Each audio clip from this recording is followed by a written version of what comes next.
Okay, let's unpack this. We have a mountain of information today. And it all starts with a really simple problem. High food prices. Right, and just the feeling of inertia, of waiting around for some big solution. Exactly. So instead of, I don't know, writing letters or waiting on politicians, two students, Kesser and Steen, they just decided to take action. Direct action. And they're tackling self-sufficiency the old-fashioned way, really. Inspired by family, by tradition. We're talking about their journey growing Hokkaido squash. And the rules are simple. 100% organic, and maybe most importantly for them, 100% low cost. It's such a fantastic case study. Their whole philosophy, which they get from gardeners they call Oma and Tante Grown, it just rejects the idea that you need a bunch of expensive gear to grow food. Yeah, this isn't about buying some pricey kit from a garden center. It's about making do. Totally. And the sources we have, they detail every single step. I mean, they started with literally just a handful of seeds they scraped out of a squash. A squash they got for helping out in the garden. So zero cost from the very beginning. Right. And our mission for you, the listener, is to really get that roadmap. How do you go from these, humble, dried out seeds, some of them were even cracked, Which is usually a bad sign. to a big, robust plant that's ready for its final home in a bucket and protected from pests? We're going to trace that whole thing using stuff most of us just throw away. And that's the key. This deep dive is about way more than just one type of squash. It's a whole philosophy of growing, organic vegetables on a student budget. And it's a direct challenge to the sort of industrial complex around gardening. It's all about self-reliance. Total self-reliance. So let's start there with that core idea because it really does shape every single choice they make. It does. They were apparently spurred on by some comments from the Danish Prime Minister about the cost of food. And the reaction was just immediate. Stop waiting, start planting. And that leads them right to this idea of rejecting the gardening guru. Kesser makes this point that when you go online or you open a book, you're just hit with this, bureaucratic checklist. Oh yeah, the 37 strict rules you have to follow, or you're a failure. Exactly. It's designed, they argue, just to demoralize you before you even start. What's so compelling, though, is how they approach viability. They just look at nature. What does nature actually do? Right.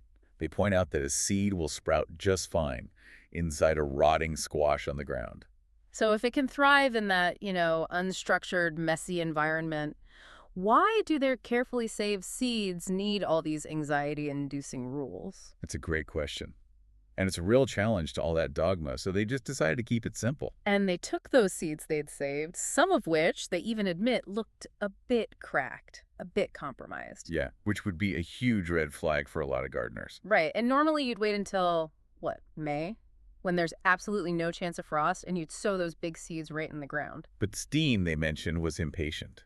And that impatience actually had a purpose. He wanted to practice the process early. And crucially, test the viability of the seeds they'd saved, especially those cracked ones. Exactly. Indoors with no risk. Which brings us to their first practical step.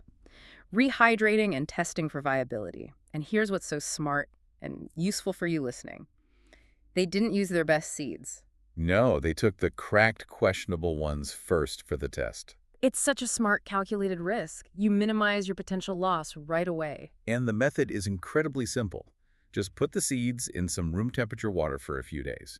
They call it rehydrating, which is basically just quenching, letting the seeds soak up water. And they found this little soak actually buys them time, it gives them a window to get the compost ready, get the pots sorted without any rush. So after a few days of soaking, you look for that first definitive sign of life.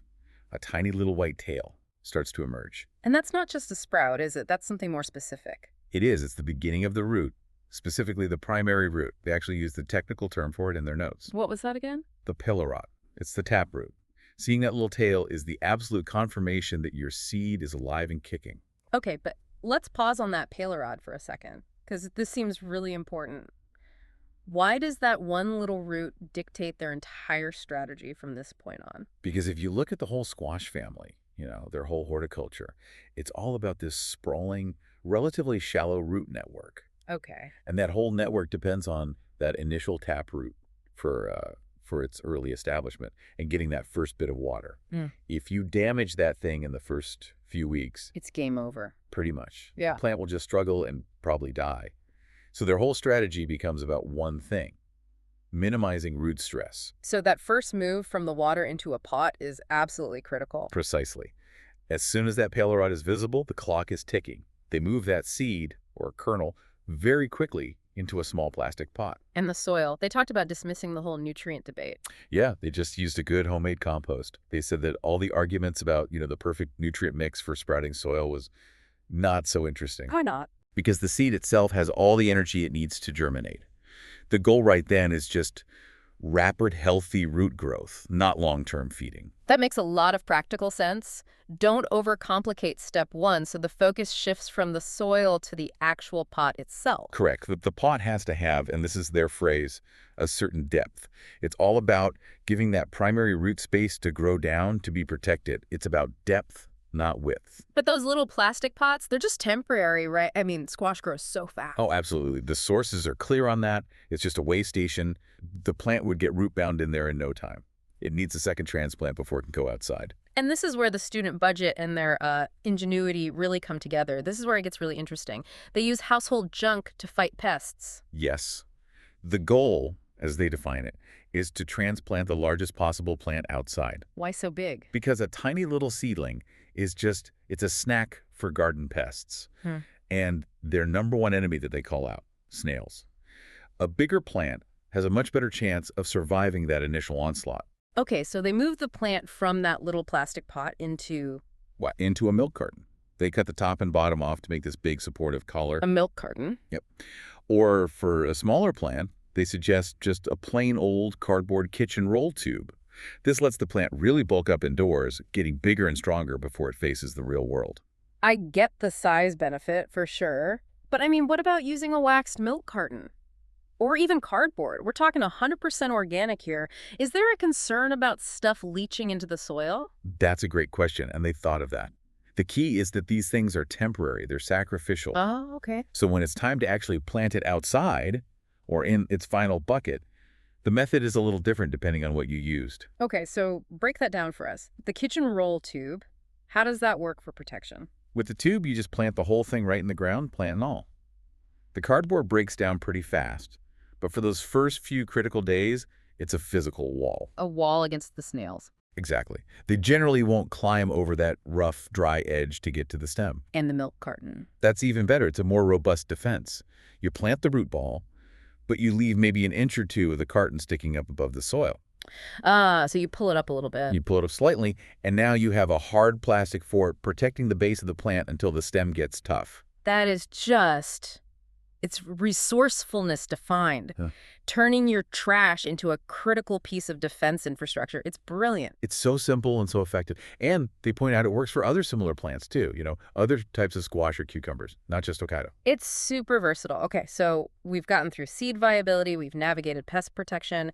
Now we get to the final stage, right? The whole philosophy driving this. Yes. The theme for their whole season, they call it Helt post-Spanden.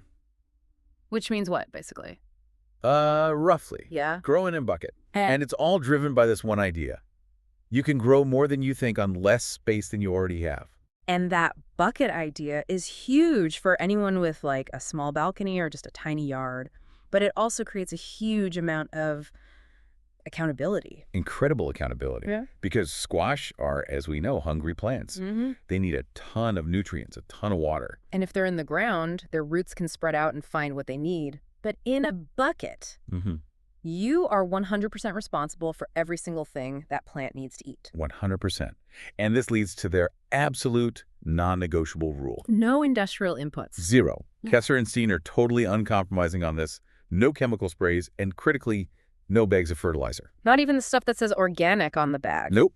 They see any of that, any purchased bagged fertilizer, as cheating. Their rule is simple. If it comes in a bag with a barcode, it's an industrial product. It's out. Wow. The nutrition has to be something they made themselves. That is a serious commitment. It's one thing to say you'll use homemade compost, but feeding a giant hungry squash plant in a bucket all season, that takes a lot of high-quality compost. It demands total dedication. They say the grower has to be proactive.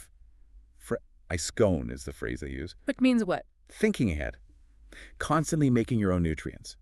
It means you have a big, continuous compost system going with kitchen scraps, leaves, everything you can find. You can't fall behind. So their success isn't just about the planting technique. It's about becoming, like, high-efficiency compost manufacturers. It's a completely closed-loop system that relies only on their own effort. Yeah.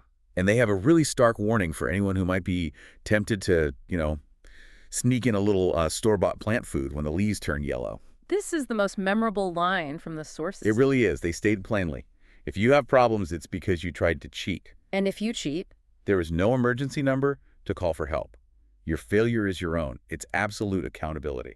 that really elevates gardening to, I don't know, a kind of moral commitment. It shows how badly they want independence from that whole supply chain. It does. So we've traced this incredible, inexpensive process, from checking dried, cracked seeds to using household waste to protect them, all leading to that final goal of growing in a bucket. And the core lessons for you, the listener, are just so clear. Embrace simplicity, don't get bogged down in rules, care for the roots above all else, and understand that true self-reliance takes real proactive work. That refusal to use anything with a barcode, it leaves you with a big question, doesn't it? When we're trying to be self-sufficient, how far do we really need to go to reject modern convenience? Is true organic growing always an anti-industrial act? It's definitely something to chew on while you're planning your own garden. Absolutely. And if you enjoyed learning about Kesser and Steen's experiments with their Hokkaido squash, Their initial bucket experiments, yeah. You Yeah. should definitely subscribe and follow. yes, because we will be tracking their future episodes. This is all about growing organic veggies on a student's budget, and we're going to see what they do now that they're in full production mode. You really don't want to miss what they grow next.